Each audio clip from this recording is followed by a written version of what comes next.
Hey there mga Sinkuys! Welcome back to my channel. Happy Sunday morning to everybody. And most especially sa Popsters dahil ang video na to ay syempre related to Sarah Geronimo kaya binabati ko kayo. Meron lang akong tanong.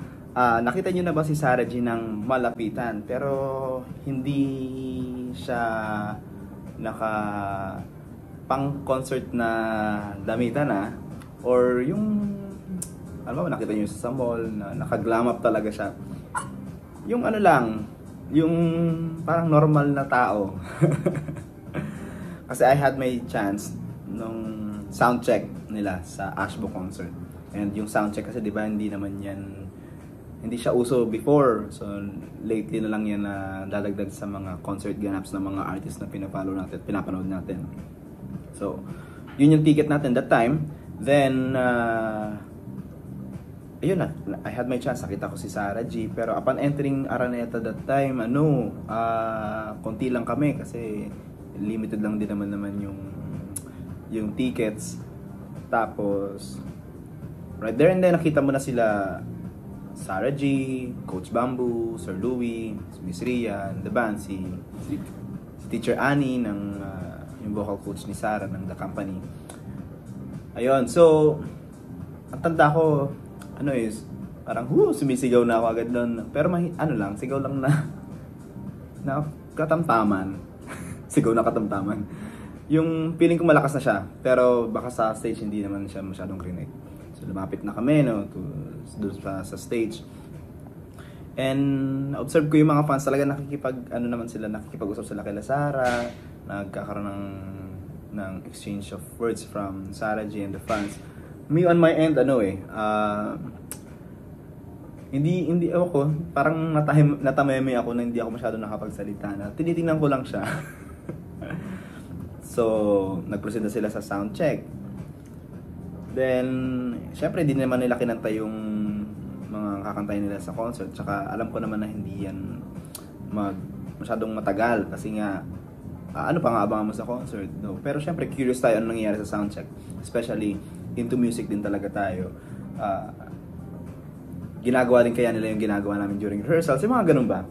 Pero ang alam ko naman, nakapag-rehearse naman na talaga yan sila. Kumbaga binigyan na lang kami ng time na mapanood yung a bit of it lang.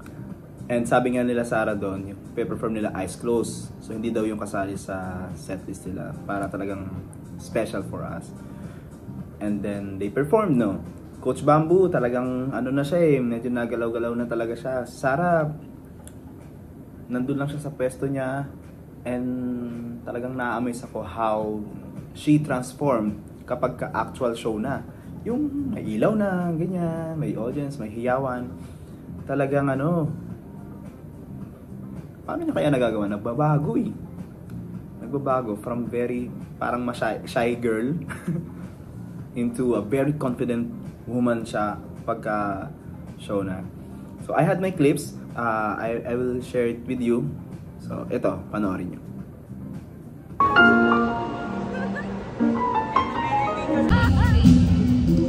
Meron po bang galing ng stage? Wala naman. Kayo po. Ikaw yun, no? Ikaw yun. Ako yun.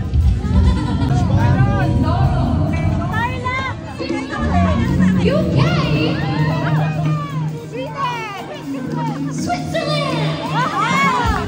You!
O, diba talaga nakaka-amaze how someone like Sarah G na very mahiyain, unassuming, pagka walang ilaw, pero pagka show na, bibigay niya talaga yung lahat niya. So, kahit nga may problema minsan ng lalamunan, paos siya in the past 2 concerts, local tour niya sa Davao, mas paos siya sa Cebu. Pero, todo pa rin yun. I mean, binibigay pa rin nila yung kanilang, not just 100%, sabi nga ni Coach Bamboo, di ba? So, kaya sa mga popsters dyan, and Asbo fans na hindi pa nakakanood, or di pa sila nakikita ng live, you can still catch them on their Pampanga and Laguna. And see you sa Laguna, mga popsters. Okay? Maraming salamat sa panonood ng video na to. Like kayo, mag-iingat. Bye-bye!